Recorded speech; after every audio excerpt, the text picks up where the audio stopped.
Schauf and Jared Smola of DraftSharks.com here to highlight some key fantasy football sleepers of 2024 for you. Jared, before we get to the players, I think it's important at this point to define the category. What does sleeper mean in fantasy football? To me, it's a player going at least decently late, and of course, the later the better, with a path to real difference-making upside. We're not looking for the wide receiver 45 in ADP who's going to become wide receiver 32. We want somebody like Nico Collins last season who went from wide receiver 54 in ADP to wide receiver 7 in PPR points per game and was also the cover boy of last year's Sleepers article on DraftSharks.com. That was a fun year having a lot of Nico Collins. Yeah, I mean, there's no real sleepers nowadays, where people are too obsessed with this fantasy football game to have true sleepers that people have never even heard of. But it's really more late round, undervalued players that, again, like you said, are going to deliver and be difference-making assets for fantasy teams. Mm-hmm. So then, now that we've defined it, how do you find sleepers in fantasy football? Well, you look through the later round ADPs like we're talking about here for players with those upside paths, and that upside path is key. You don't want to just say, this guy's good. You look at him and see if you can figure out the way that he does get to that ultimate upside. We've been doing that for you all offseason with our main sleepers article. It gets periodic updates. We've already updated it, and we'll continue to do so as we get more now that training camps are opening. Another great and quick way that's new to the site is the ADP market index that you can find on DraftSharks.com, which not only has player ADPs in a variety of fantasy formats, it also quickly compares them to our projections, which of course are applied to the format that you're viewing, and then you get a rating either positive, negative, or neutral on a player to indicate whether we think he's a value versus his market price, whether we think you should fade him because people are drafting him too early, or whether the market's just right on that guy. Yeah, it's something I've always done in my head, right? But it's nice to actually have a tool now that just does it. It's all right there on the screen for me, color-coded like you said, so that's huge. Go back to talk about how to find sleepers. I always think looking for guys that either have the talent or a situation that can help them easily outproduce their costs. And then if you can find someone, like I think Nico Collins had both last year, right? He proved to be a big time talent, and the situation obviously got much better with how good CJ Stroud was. Yeah, and we will talk, we have talked, we will continue talking about situations like that where we know that there's talent, we don't know how the targets are going to get sorted out, and that's where you can find that ultimate upside. So look at the ADP market index page, get a quick view of that, check out all these sleeper articles and videos that we're putting out to talk about it. Now let's get to the good stuff. People come here because they want to know player names. Who are some fantasy football sleepers for 2024? Jared, hit me with your first one. I'll kick it off with Will Levis, who is my favorite late round quarterback target. He wasn't awesome in real life last year, 58% completion rate as a rookie, 30th among 39 qualifiers in Pro Football Focus passing grade. Still, though, he ranked 15th in fantasy points among quarterbacks in his 8-game stretch as a starter. And that was despite, again, being a rookie. He was in a super run-leaning offense under Mike Vrabel and really had a pretty poor group of pass catchers. Much better situation. Again, we talk about situation. Much better for Levis heading into 2024. Mike Vrabel out as head coach, Brian Callahan in as head coach. You're going to hear a lot about the Falcons making this, big shift in philosophy from a run first offense to a pass first offense. I think Tennessee probably not as extreme, but it's going to be a big shift as they make that coaching change. The Titans were never higher than 25th in pass attempts in 6 seasons under Mike Vrabel. The Bengals under Callahan as offensive coordinator, they were top 14 in 4 of his 5 seasons there. So I think you're at least going to go from like a bottom 5 team in pass attempts to a team that ranks middle of the pack in pass attempts. That's obviously good news for Will Levis. Also has much better weapons heading into this season. DeAndre Hopkins returns, but they add Tony Pollard, a good pass catching back, Calvin Ridley, Tyler Boyd. So this is, I think at least now like a league average pass catching core. It might even end up being an above average pass catching core. Last point on Levis too. I think he does have untapped rushing upside. We didn't see it much last year. He averaged just 7 rushing yards per game, but he ran for over 1,100 yards and 17 touchdowns across his 4 college seasons. That includes 516 yards and 9 touchdowns in 2021. He's 229 pounds. This is a big guy, and Derrick Henry's gone. And Tony Pollard and Tyjae Spears are not big running backs. You could, at minimum, see Levis score some of those goal line touchdowns. Everything that they've done this offseason points to passing the ball more. And don't worry, Will Levis doesn't actually have mayo in his coffee every day. It was just kind of a stunt thing. You don't even need to love Levis here to just see what the upside is. And of course, the range of where you're taking him, you lose nothing if he doesn't pay off for you.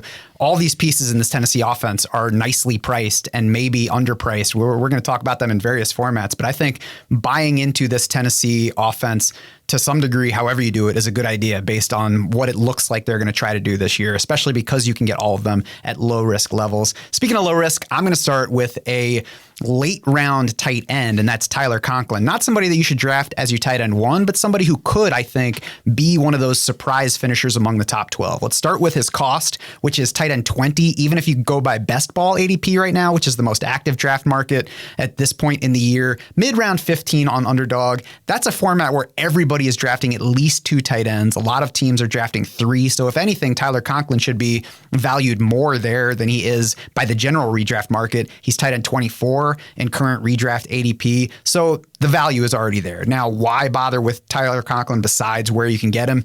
He ranked 16th and 18th among tight ends in target share the past 2 years, his 2 years with the Jets so far. Second and third among Jets in targets in those 2 seasons after arriving in the same free agent class with CJ Uzomah. So they made the weird signings of both of those tight ends for pretty big money at the same time.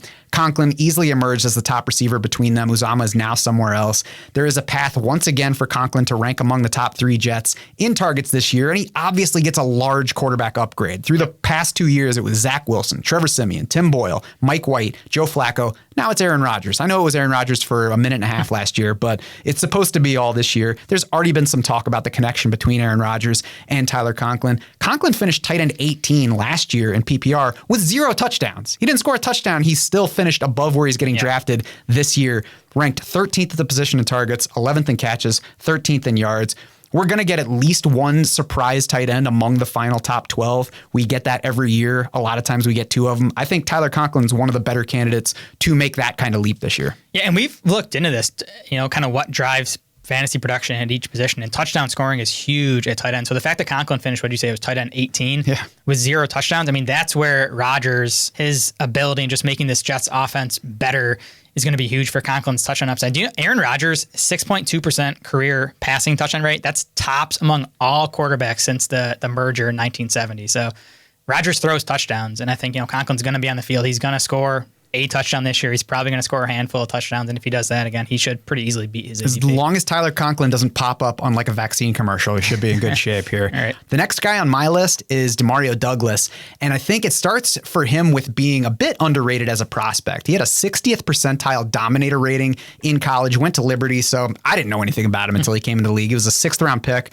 of the Patriots, 30% target share in his final season at Liberty, so clearly by the end of his time there, he was a dominant target, led that team in targets, catches, and yards the previous year as well, despite missing a game that season. Then he ran a 4.44 in the 40 as a prospect. Not a big guy, but enough speed for his size. Rookie year was impressive. 22nd in targets per route among 105 wide receivers who ran at least 250 routes, according to Pro Football Focus. That's way ahead of any other Patriot. He led the team in targets and receiving yards despite missing 3 full games, leaving another early, and not reaching a 50% snap share in a game until week 7. So he started minimally involved, became more involved by the middle of the year, and by the end led the team in targets as a day 3 rookie. He topped 90% playing time in each of his final 2 games. There should be better quarterback play this year. That's why Mac Jones isn't there anymore. That's why they didn't just go to a backup. That's why they drafted one. That's why they brought in Jacoby Brissett. So I'm not saying quarterback is a selling point, but it should be better than it was last year. And then the top competition for Demario Douglas among Patriots receivers this year is rookie Jalen Polk, who trailed Douglas, by the way, in college in breakout age, college dominator, final year target share. I know he shared the field with Rome Odunze, so that played into that. But all marks that favor Douglas just in a direct comparison. He's also bigger and not as fast, so they're different player types. So there's room for both of these guys to coexist. You don't have to be against Jalen Polk to like Demario Douglas. And the other top competitor, Kendrick Bourne, is coming off an ACL tear. So there's simply opportunity for a guy that you are taking in wide receiver 5 or 6 range. Yeah, there are just a lot of dudes in that Patriots wide receiver core right now. It's just kind of a tough situation to figure out, before we get to training camp and preseason. That kind of makes it tough to feel comfortable investing in any of them, but they're also all super cheap. And if Drake May is the answer at quarterback or even if Jacoby Brissett gives them, better play than they got last year, which I think is possible, maybe even likely. Some of these guys are going to deliver. I do like Douglas. I'm with you. I think his rookie season was better than it looks on paper because, one, Patriots passing game was just horrible, right? They were 28th in passing yards, so it was tough for anyone to produce. And then, 2, Douglas only saw a 60+% snap rate in 8 games last year. In those 8 games, he averaged 4.1 catches per game. That's a full season pace of 70 catches, which would be awesome if he can just give us that. And then maybe, again, he takes a step forward in year 2. Patriots passing game is better. So I like Douglas, especially in full PPR drafts. Yeah, I mean, most likely he's that guy that kind of tops out in low wide receiver 3 range, but there's a path to him being one of those surprise guys that finishes higher. Who's next on your sleeper list? Curtis Samuel is one of my favorite wide receiver targets as you get into the double-digit rounds of drafts. Someone's likely to emerge as a pretty big value from this Bills passing game. This team has been top 9 in pass yards and touchdowns each of the last 4 seasons.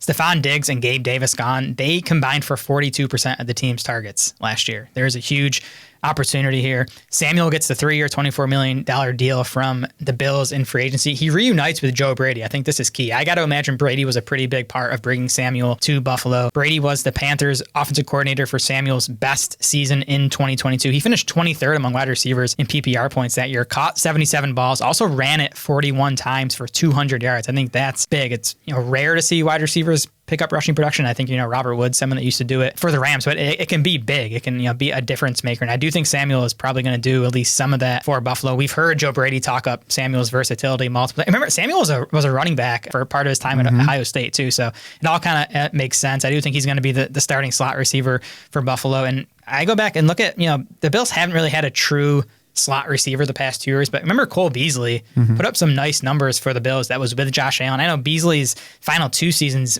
even came with Steph Diggs, and those 2 seasons Beasley was wide receiver 27 and wide receiver 40 in PPR points, even with Diggs there, even with Beasley not doing anything on the ground. So I think that's a good starting point for Samuel's potential fantasy output, and I think he could even exceed that because I think he's probably a better player than Cole Beasley, and again, he's going to give you some of that rushing production. Samuel spent some time at running back at Ohio State, like you mentioned. He started his career in Carolina as an outside receiver who went deep, then moved inside, which is a better spot for him in the slot.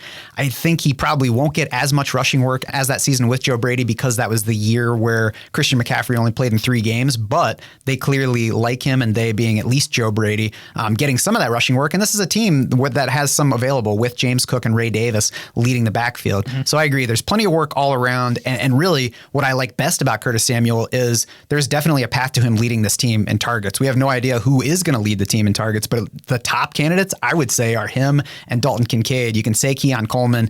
Curtis Samuel is certainly further along and a safer floor option on that front than Keon Coleman is heading into the season. So especially when you can draft Samuel later than Keon Coleman, I like him as a target where he's going. And where he's going gets close to upside mode range, might even be in it depending on your draft. And that's where we switch it automatically on in the middle of your draft in the draft war room. And what upside mode does is highlight the ceiling projections that we talk about in trying to find these late round sleepers. It adds value to that ceiling projection. It adds value to the likelihood of the guy hitting that ceiling, which is another rating that we set in the draft war room. And it boosts those guys in your 3D values, in your rankings, up your board as you go, because later in your draft, you want to target these ultimate upside players and not worry about risk factors like, what if he's too short? What if Keon Coleman gets more targets? Whatever. It doesn't matter at that point, because if he disappoints, he's not hurting you from the spot where you're drafting him. So upside mode switches on and automatically halfway through your draft. You can turn it on earlier if you want. You can turn it off at some point later in your draft if, I don't know, you feel like putting yourself at a disadvantage because you're beating your league mates by too much at that point. But it's available, and it's highlighting the kinds of players that we're talking about here, like my final receiver that I'm going to bring up and my single most drafted player in best ball so far. That is Marvin Mims. And we've talked about some other guys as prospects. The first selling point on Marvin Mims is that a year ago, he was a strong prospect coming into the league. He broke out at 18 and a half in college at Oklahoma. He wasn't playing at Liberty. He went to Oklahoma and he immediately was like, throw me the ball, I'm going to produce. Was an early declare for the draft after 3 years at Oklahoma, averaged 19 and a half yards per catch for his college career, despite declining quarterback play there. Denver clearly liked him last year. They drafted him in round 2. It was also the first pick they had because of that Russell Wilson trade and the very first pick ever of the Sean Payton era. And it's not even like wide receiver was a need position. They had Cortland Sutton. They had Jerry Jeudy. They had a healthy Tim Patrick at that point, among other wide receivers. They clearly just said, we got to get Marvin Mims on this team. Now, the thing that people are going to say in contrary to that is Peyton never really got Marvin Mims going last year. Even when he said, I got to get Marvin Mims the ball more, he never really did it. He has scolded himself publicly multiple times for doing that, including this offseason. He's like, yeah, it's my fault. I didn't get Marvin Mims involved enough. Maybe that stays the narrative on Marvin Mims. I obviously don't know. We'll see as we get into the season if it stays that way. But if the coach is like, I got to get this guy the ball more, I'm going to be like, all right, I believe that he's going to try to get this guy the ball more. And now Jerry Jeudy's gone, so that easily opens up opportunity. And then people are like, yeah, but they drafted Troy Franklin, who played with their new quarterback in college.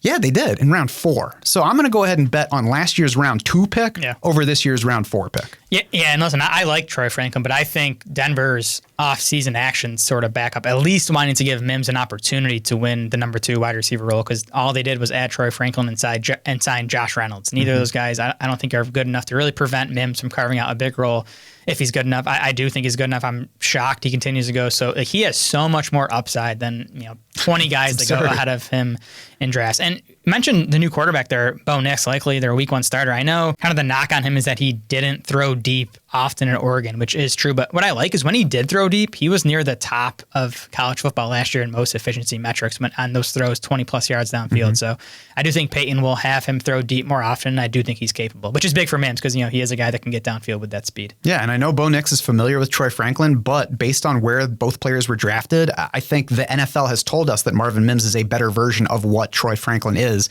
as a player. And the other thing that I didn't mention so far, and what I think gives the ultimate upside to Marvin Mims and makes him more than just a best ball target, is Courtland Sutton's good, but he's not excellent. Even before he left college, he got past his senior season 4 targets by some guy that transferred onto his team and has not made a splash in the NFL since then.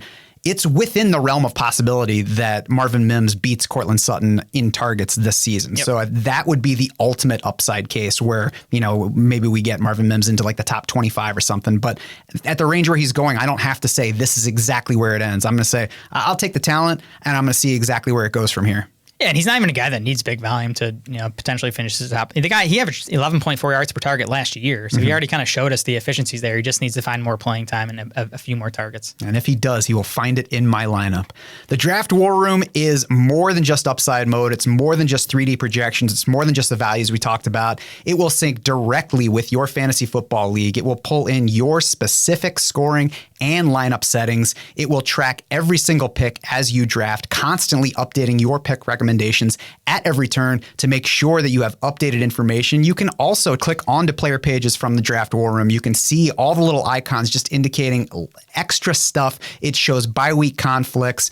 Everything's at your fingertips as you draft. You don't have to go searching for it. And if you're wondering if you're going to be able to handle all this info, to handle this Draft War Room as you go, if you're wondering if you're going to be confused, don't worry. We got the mock draft trainer built into it, so you can practice it before it's game day. You will be all set, you will be comfy, and you will have practiced all of these strategies, targeted these players we've talked about, seen how it's going to go, so you're ready for whatever happens on draft day. Because at Draft Sharks, all we want to do is be your unfair advantage.